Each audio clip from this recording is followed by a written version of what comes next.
लड़की के पास जीने के लिए सिर्फ कुछ ही दिन थे, इसलिए डॉक्टर ने उसका हार्ट ट्रांसप्लांट करवा दिया। हैरानी की बात थी कि लड़की बिना साइड इफेक्ट्स के सिर्फ 2 दिन में ही ठीक हो गई। एक दिन लड़की ने मजाक में ही पंचिंग बैग को लात मारी तो पूरी छत ही टूट गई। लड़की को लगा जैसे हार्ट ट्रांसप्लांटेशन के बाद उसमें सुपर पावर्स आ गई हैं, इसलिए वह अपनी पावर्स चेक करने के लिए एक खुले रोड पर दौड़ने आई। सिर्फ 4 कदम दौड़ने के बाद उसकी स्पीड क्रिश जितनी तेज हो गई, यहाँ तक कि उसने एक स्कूटी वाले को भी पीछे छोड़ दिया। अपनी सुपर स्पीड देखकर वह बहुत खुश थी। तभी उसके मुंह पर एक कपड़ा गिरा। वह कुछ समझ पाती कि सामने से एक ट्रक से टकरा गई। सिर्फ हल्का सा टच होने पर भी वह ट्रक गिरने लगा, मगर लड़की ने तुरंत उसे दूसरी ओर से थाम लिया।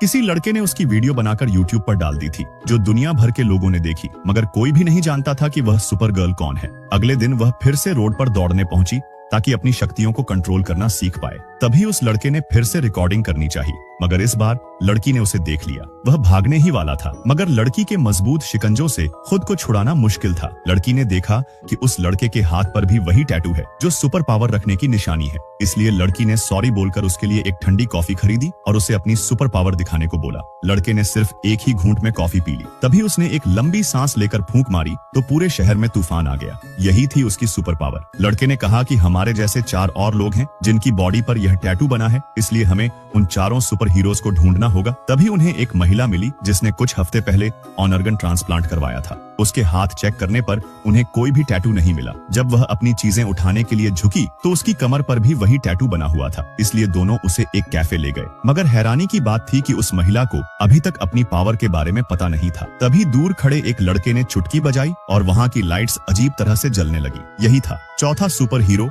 जो चुटकी बजाकर किसी भी इलेक्ट्रॉनिक डिवाइस को कंट्रोल कर सकता था। लड़के ने तीनों के फोन भी हैक कर लिए थे। वह अपनी पावर्स का गलत इस्तेमाल करके गेम्स खेलता और धोखे से लाखों रुपए कमा लेता।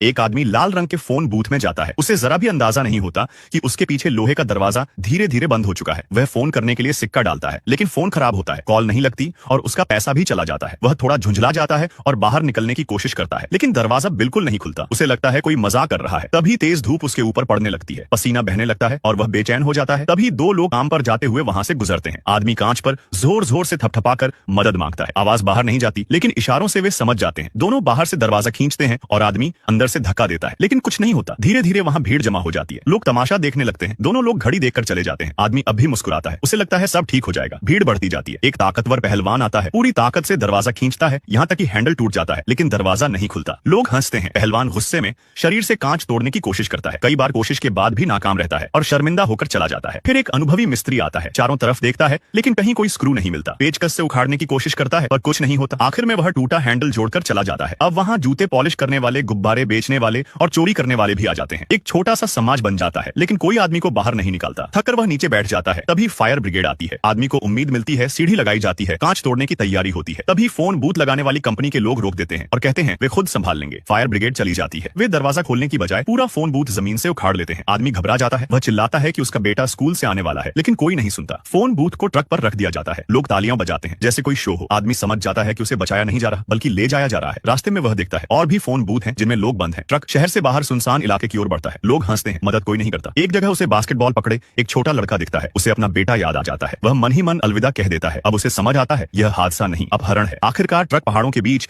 एक वीरान जगह पहुंचता है, जहां सैकड़ों फोन बूथ खड़े हैं। कुछ में जिंदा लोग हैं, कुछ में सड़े हुए शव और कुछ में सिर्फ कंकाल। वह अपनी आंखों के सामने एक आदमी को आत्महत्या करते देखता है और तभी उसे एहसास होता है कि वह यहां से कभी बाहर नहीं जाएगा।